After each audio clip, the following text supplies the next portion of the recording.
بسم الله. اليوم 28/10/2019. هذا أثر العاصفة الماطرة. اللهم لك الحمد. هذه شبرات البيدجان، اللهم لك الحمد.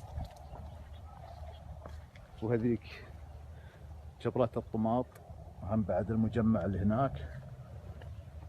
اللهم لك الحمد، الحمد لله. بالبلاستيك ولا بشيء ثاني. اللهم لك الحمد. لا إله إلا الله. اللهم لك الحمد. هذا بعد الحديد شلون، هذا مجمع خيار. سبحان الله، الحمد لله.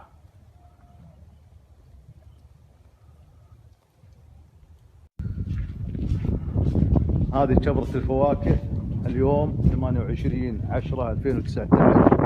اللهم لك الحمد. هذا سبب الإعصار اللي جاء من زرع الوفرة، واللهم لك الحمد.